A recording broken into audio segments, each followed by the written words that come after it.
Olá pessoal, me chamo Maurício dos Santos Pereira, sou aluno do curso de pós-graduação Lato Sensu do Instituto Federal do Maranhão, campus Codó.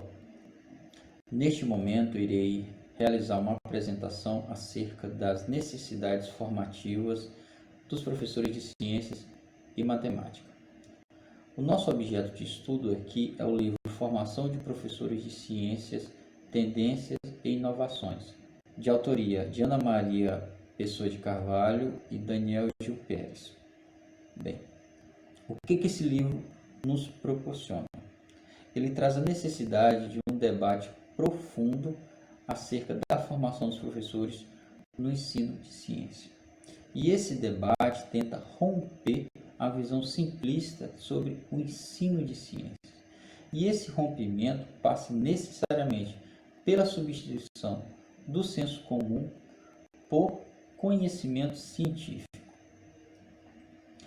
Na tentativa de transformar o pensamento espontâneo que os professores possuem e adquirem ao longo de toda a sua vida de docência, os autores eles apontam uma ideia de aprendizagem como construção de conhecimento com características da pesquisa científica.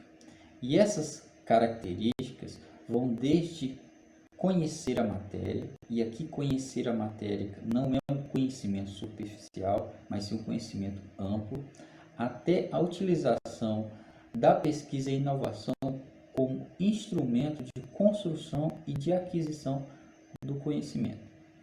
O primeiro item proposto pelos autores é que conhecer a matéria ser ensinada. O professor ele precisa não apenas ter aquele conhecimento básico da sua formação inicial, mas sim ele precisa ir além, ele precisa ter um conhecimento científico mais amplo, porque esse conhecimento científico mais amplo irá proporcionar uma maior clareza nos conceitos, para que ele possa então trabalhar de forma mais contundente, mais clara com seus alunos. E assim desenvolver atividades que sejam inovadoras. Essas atividades inovadoras de ensino, elas necessariamente pressupõem a existência de um conhecimento científico bem mais aguçado do que apenas superficialmente. Quando o professor assume que apenas a sua formação inicial e sua experiência pedagógica são suficientes para tornar uma aprendizagem mais efetiva de seus alunos, ele está nada mais nada menos do que contribuindo e reproduzindo uma situação que desfavorece o surgimento de ações inovadoras dentro do ambiente de sala de aula. Bem, outro fator interessante é que o professor ele deve questionar as ideias docentes de senso comum sobre ensino e aprendizagem da ciência. Este questionamento visa transformar o núcleo do senso comum. Esse núcleo tem os seguintes aspectos: de que a ciência e o trabalho científico são algo simples e, como sabemos, isso nem de longe é. Outro aspecto importante é a redução da aprendizagem das ciências. Aqui você vê muito o aspecto reducionista de determinados conteúdos, onde não se aborda inteiramente o que aquele conhecimento trouxe efetivamente ao longo de toda a história e aquilo que chegou até então pôde contribuir com a sociedade. Ou seja, deve-se analisar também os aspectos sociais e históricos que aquele conhecimento chegou àquele nível. Outro fator importante que é o ensinar como receita pronta. O professor que tem isso como método de ensino, ele implicitamente está considerando que uma turma ela é igual a outra. E como sabemos, isso não ocorre. Às vezes você tem turmas do mesmo ano, do mesmo turno, mas que têm problemas de aprendizagem diferentes. Se o professor adota o ensinar como receita pronta, ele está necessariamente achando que esses dois públicos são iguais. Como nós sabemos, não são. Adquirir conhecimentos teóricos sobre a aprendizagem das ciências. Esse item casa com a necessidade de um conhecimento científico mais profundo. Mas aqui esse conhecimento científico, além de ser efetivamente científico, ele tem que guardar uma relação com a realidade do docente e do aluno, para que então ele possa construir um conhecimento baseado em conceito científico e proporciona então que tenha uma pesquisa científica, para que o fazer pedagógico dele contenha características da pesquisa científica. Outro fator importante é que o professor ele deve ter uma análise crítica fundamentada do ensino habitual.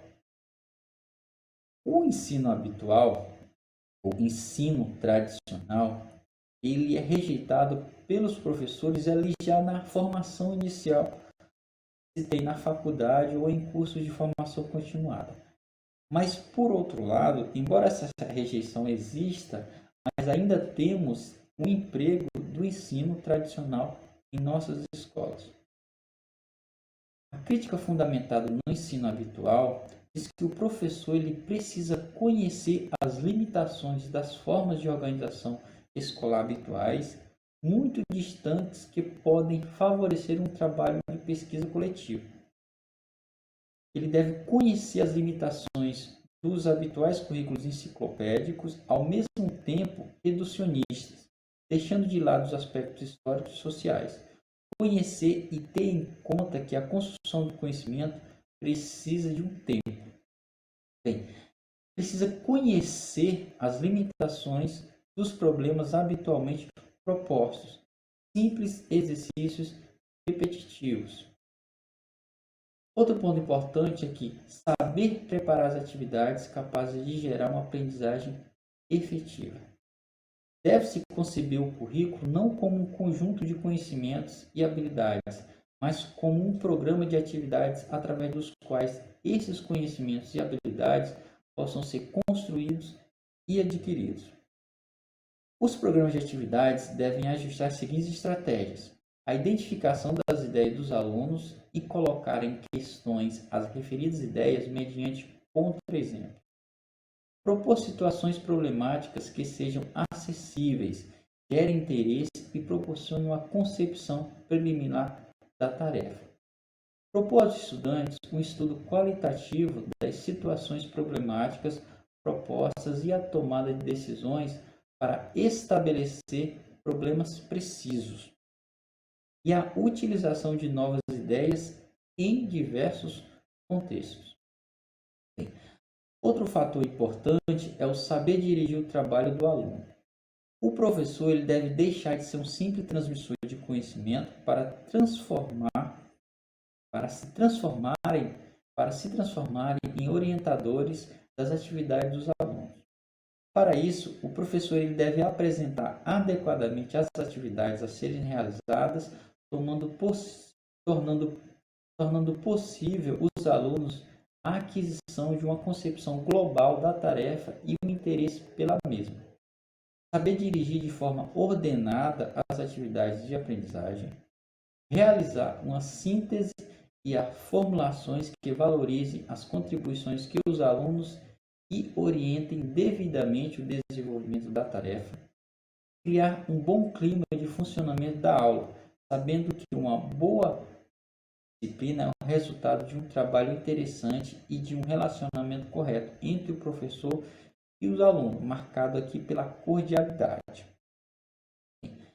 A mudança de um currículo escolar, ela só se consolida a partir da mudança também da forma de avaliação. E nesse aspecto, uma avaliação, ela deve contemplar os seguintes itens: a concepção e a utilização da avaliação como instrumento de aprendizagem que permita fornecer um feedback adequada para promover o avanço dos alunos. Ampliar o conceito e a prática da avaliação ao conjunto de saberes, destrezas e atitudes que interesse contemplar na aprendizagem das ciências, superando sua habitual limitação à rememoração repetitiva de conceitos habituais. Introduzir formas de avaliação de sua própria tarefa docente como instrumento de melhoria do ensino. Este é o trabalho